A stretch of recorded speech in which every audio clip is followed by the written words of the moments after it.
welcome. This is Kevin, also known as AWOL, and today we are working on this. It's another one of my patterns, something I came up with, and yeah, I kind of hope you guys like it. This one consists of 4 shades of red and 4 shades of blue. The reds go starting from the center, from the darkest out towards the lightest at the edges, and the blues start in the middle as the lightest going out to the darkest. So they're kind of going in opposite directions, so that way the darkest blue is out with the lightest red and the lightest blue is surrounded by the darkest red. So that's the gist of what's going on here.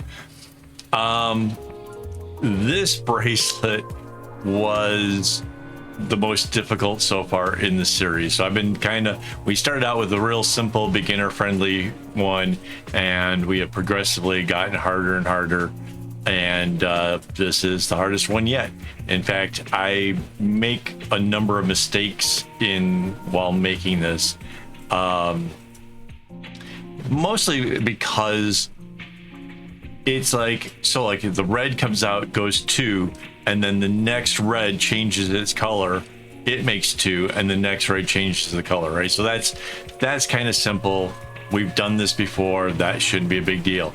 And then in the next row where the blues are, the blues constantly have to change their directions, so that way the light one stays in the middle and the dark one stays out to the edge. So it's just the nature that they're both rows are doing different things, and it's kind of hard to keep that track of that in your mind. And mind you, I'm doing this whole thing while counting rows. Mind you, I use my little clicker thing, and yes, I still miscounted, and had to double check my work as we were getting towards the end of this. But yeah, this just really was a much more difficult design. But that said, I love it. I think this is perhaps the most beautiful one of the whole series. The way that the colors kind of play with each other, it's amazing. Really, I really think this is the coolest. Again, I could have leaned into, instead of doing blues, if I had done greens, I think we would be talking about this looking like a strawberry. But I was trying to avoid that kind of a association to it, so I went with the blues instead. So that way it didn't look like just something else, like a failed attempt at trying to be a strawberry, I guess, was my fear. But yeah, it came out really super well. It took me about 90 minutes, which this size bracelet, the average is right around 80 if it's really easy. This one took a little bit longer. Mind you, yeah, I was watching a movie while this was all going on, so I had the chat open in case any of my YouTube members wanted to come in and like say howdy or anything, and was watching Rush Hour with Jackie Chan. Hilarious show. I absolutely love that movie. It was so much fun. I haven't seen it in years, and I thought it would be nice to put in a movie where I wasn't so distracted by having to watch every moment kind of thing, because of having seen it before. So mind you, the movie may have slowed me down a bit, but not too bad, I don't think.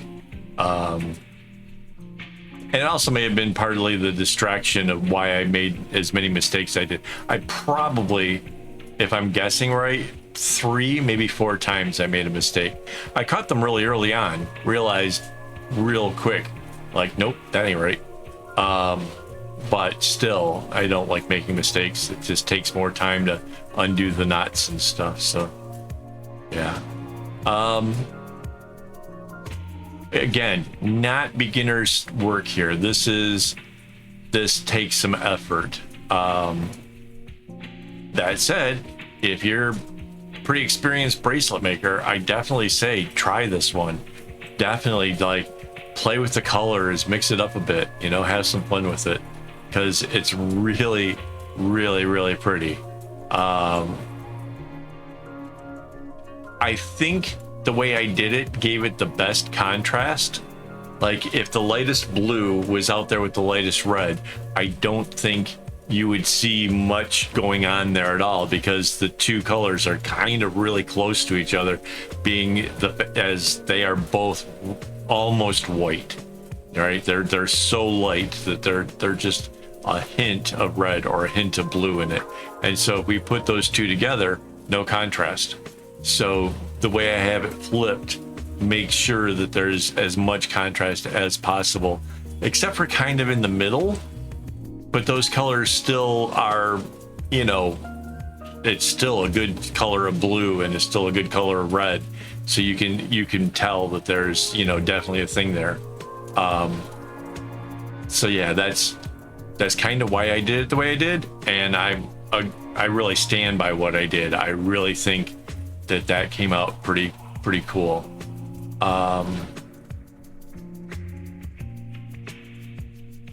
If I were to do this again, would I do it any different? Probably not. I think I would almost like to see this, instead of being a 16 string, seeing it as a 12. That might be kind of interesting. But I don't know. I mean, I think that this gives it a chance to have, you know, 4 instead of just 3 of each color. So I think that really kind of helps to show how expansive it is. Oh, there was one of the mistakes. But yeah, I think this turns out really cool. Oh, and there was another one.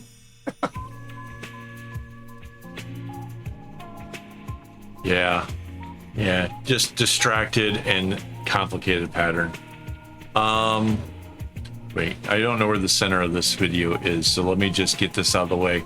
Thank you to my YouTube members who make all this stuff possible. These people here have kept me in floss and helped me get cool things like the camera that I'm looking at. So thank you guys so much for that.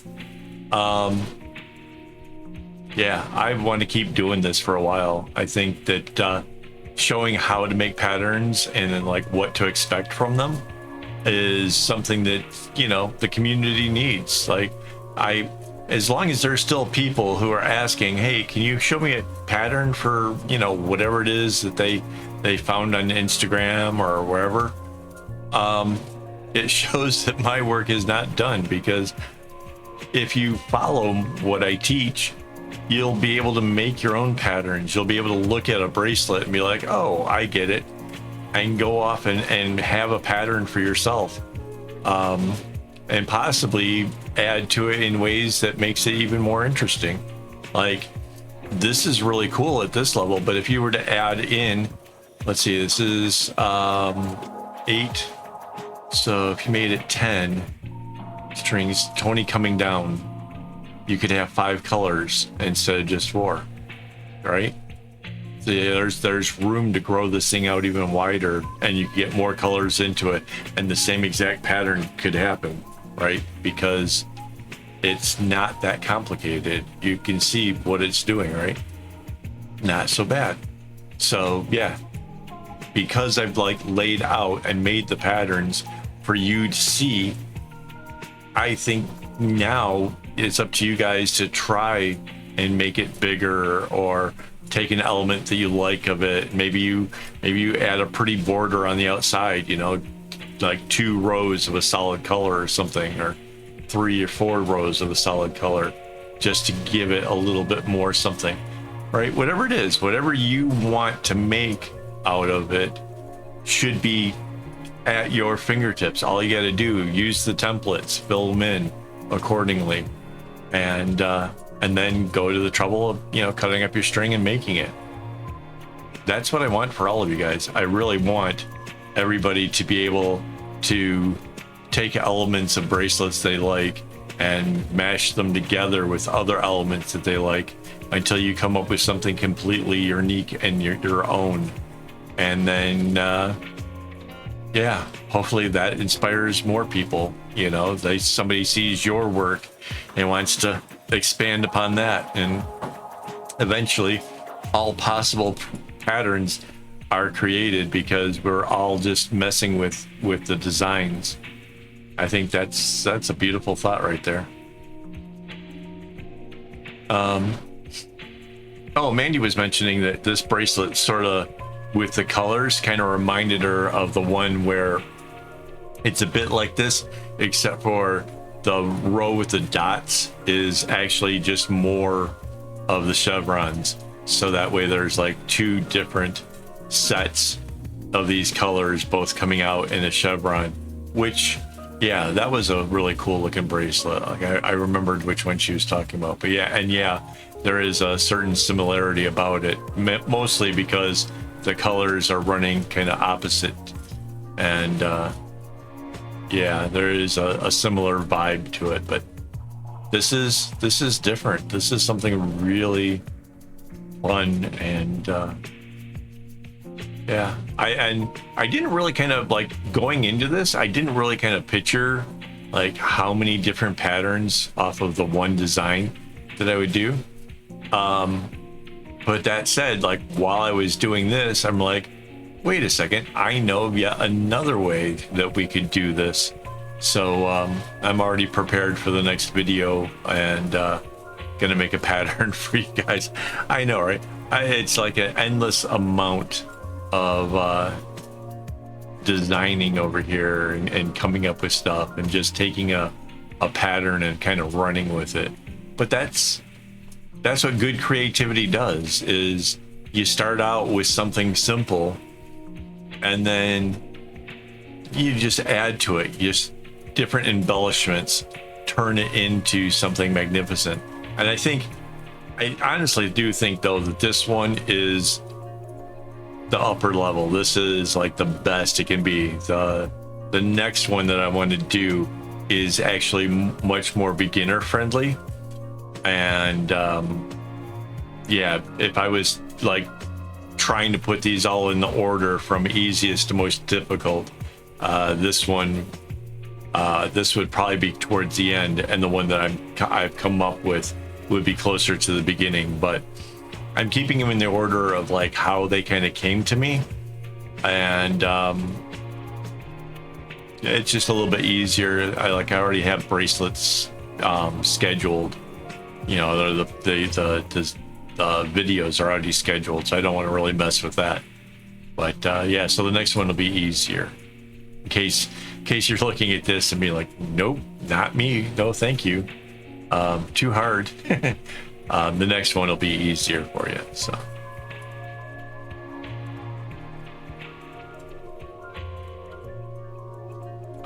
what else can I tell you? Yeah, and obviously you could see the mistakes, like me picking them out with the needle.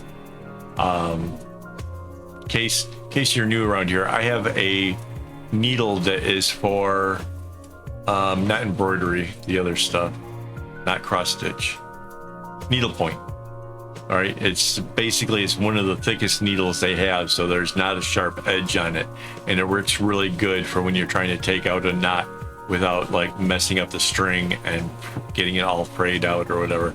It's one of the easiest things. And then I kind of just did a little string tassel-y bit, a little macrame off the end of it, so that way if I drop it, I can find it on the floor real easy. So that's my little tool. I have some magnets on a board next to me. That's where I keep it. I do have some clips, some binder clips that go onto my traveling clipboard, and then off of the binder clip is a string that attaches to a needle that makes it so that way if I have a problem while I'm out, I can take it apart. So kind of nifty stuff, kind of interesting stuff. I've got to mention that I am working way away from the clip. It's like almost to the point, like if I didn't shift it up, I would have worked out of where you can see. But yeah, again, that's just practice. You really should work closer to the clip. I know it sounds like a do as I say, not as I do, but the reality is it does work out a lot easier if you do work closer to the clip. It comes out neater if you do it. I've just practiced enough that I can get it down pretty well. So I hate to be that guy, but I am totally that guy.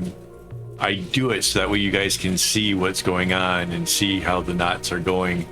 I know that there's some people out there who slow my videos down so they can kind of see what's going on and do their knots along with me. So for their sake, I make it really easy to see what's happening.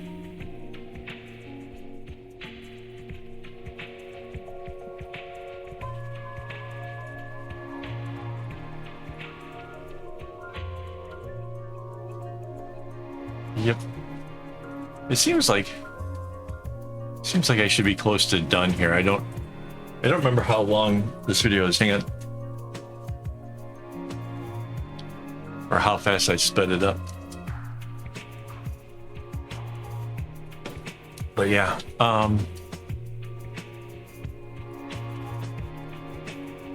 I kind of think that having done the other earlier versions of this did make it a bit easier, because we did have a version where the dots kept changing colors and the background was the same, and then there was one where the dots stayed the same and the background changed colors. So having done both of those previously might have made a little bit of this a little bit easier to do, because I was just combining two steps that I've already done before. But that said, it's, you know, if you don't have to have done the other two in order to do this. You just kind of have to follow the pattern, and the pattern stays the same throughout the whole thing. That's why I had to use the clicker, is so that way I made sure that I didn't go longer than I intended to. By the way, the reds get used a lot more than the blue. If that wasn't obvious. Yeah. I double up my strings, and my strings are cut to 1/3 of a skein. So when you double that up, there's like 2/3 of a skein used of each one of those colors here. And there's 8 colors, so yeah. If I was good at math, I'd tell you how many skeins and all that uses, but the reality is it really uses up the better part of 8 skeins, leaving 1/3 left of all 8. So there you go. Oh, there we go. We are getting towards the end. I have left off that row is finished early, and those dark strings are done. So there you go. Getting there.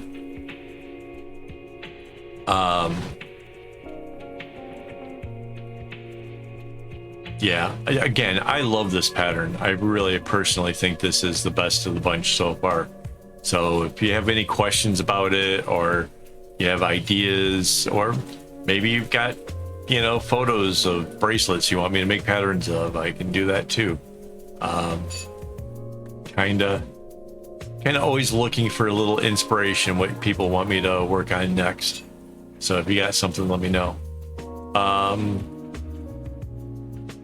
Oh, I was saying, like, the red gets used the most. The darkest red in the center is used just a little bit more than the other reds, because of the V at the top and the V at the bottom, essentially. It's just a little bit longer. But yeah, I got it all braided up. Oh, and I show you in the reveal, I show you both sides, because the back side's kind of cool on this one too.